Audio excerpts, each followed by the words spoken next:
Okay, moving on. Up until this point, we've looked at the interacting relationships between the individual and society, or other similar processes such as evolution. Now, I'd like to take a look into the tendency of society to force its own standards upon the individual, a common occurrence both in real life and in the Metamorphosis. One of the most prevalent examples of this in modern life is the use of standardized tests to measure intelligence. Here to talk to us about standardized tests is Asha Purplefield. Hey Asha, how are you? Hey Sacha, I'm doing pretty good today, thanks. How are you? Feeling great and ready to hear about some standardized testing. Great. So, on the topic of standardized testing, obviously, everybody knows about standardized testing. In high schools, it is emphasized as just as important, if not more important, than grades in terms of success later in life. Because of this, school learning is often molded around success in standardized testing. Sometimes, though not necessarily, at the expense of more practical, relevant, or interesting knowledge. You know, I really agree with that. It seems to me that standardized testing is a bit too standardized, I guess. Yes, exactly. Having standards in school certainly has its benefits. It keeps teachers accountable for what they teach their students by providing motivation to adhere to the standards. However, this often comes at the expense of more personalized, interesting teaching. In addition, many students find that the pressure to score well on tests and remember so much information prevents them from learning the material as well. Not to mention, there are many different types of intelligence, and standardized tests measure a very specific type of intelligence, namely, one that works very well on a test. There are many people that are very smart, but are inhibited by factors unrelated to intelligence, like test anxiety, unfamiliarity with the test structure, or even just taking more time to read and understand a question.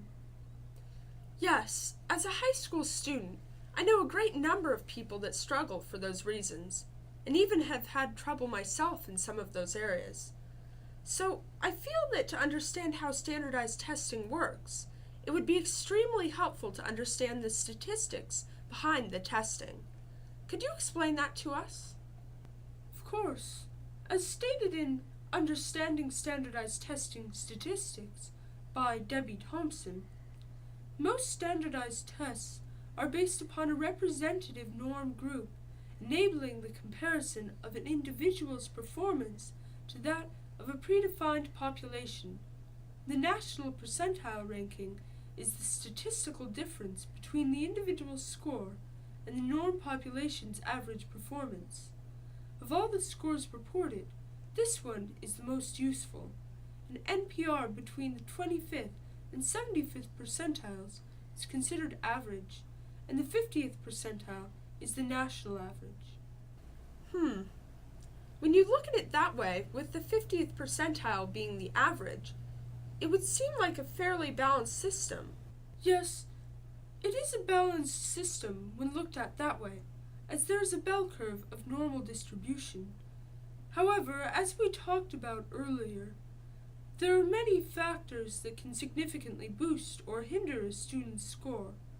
Most competitive students prepare specifically for an exam such as the SAT, which would boost their score to be an overrepresentation of their intelligence. Random and unfortunate occurrences such as getting sick the day of the test or bubbling in the wrong lines also can seriously disrupt a student's score. There is also significant evidence that students do not retain the knowledge that standardized tests are supposed to measure. As reported in the New York Times article, Dartmouth stops credits for excelling on AP tests. Quote, of more than 100 students who had scored a 5 on the AP exam, 90% failed the Dartmouth test. Wow, That is truly astonishing. It's clear that the standards of society are not an accurate predictor of success or understanding in students, and can even hold students back in more practical terms. Similarly, in the Metamorphosis, Gregor's family forces their low opinion and high standards upon Gregor. Through getting to know Gregor from an outside point of view, the reader knows that he is a kind and giving person. Yet somehow, however hard he tries, he cannot live up to his family's standards, and they take out all their woes on him. Like standardized testing, their unrealistic and inappropriate standards for him bring him down, thus contributing to his metamorphosis. Once again, Sacha, you've succeeded in impressing with your connections to Metamorphosis. I'm so glad to hear you like my connections, Asha. That's what they pay me for, except that I'm not really getting paid for this, but that's beside the point.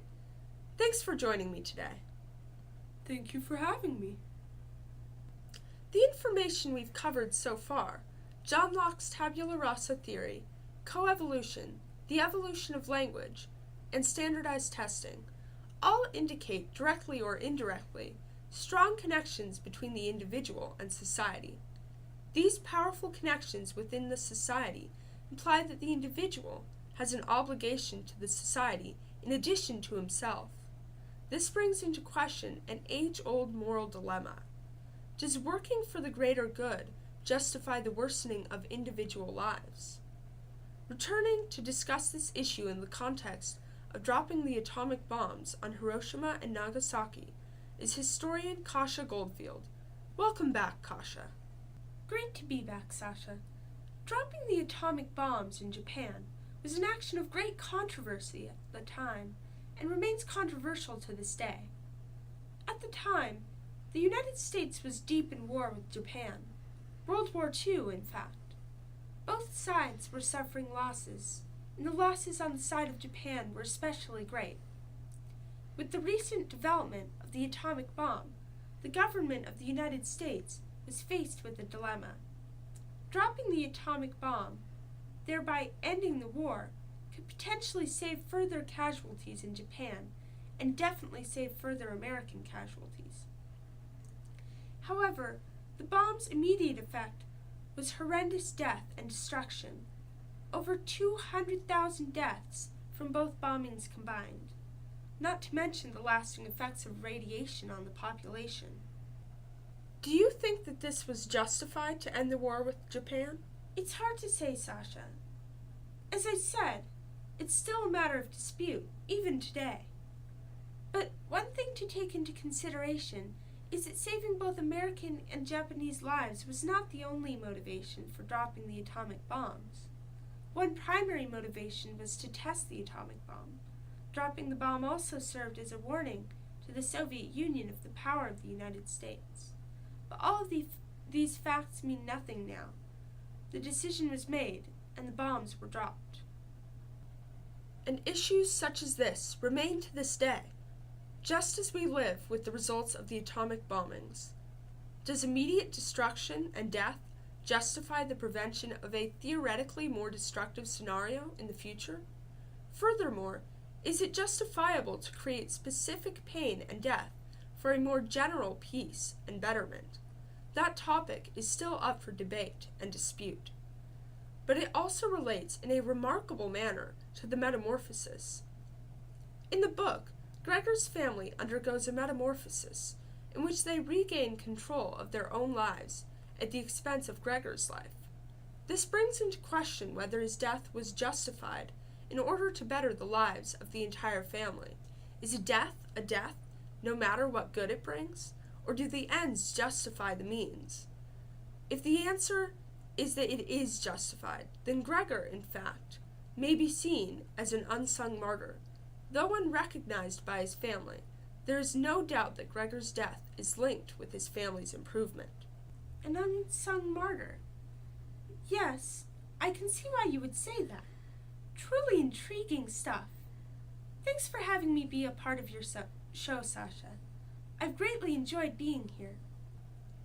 It's been great to hear about our own lives in the context of history. Thank you for your time.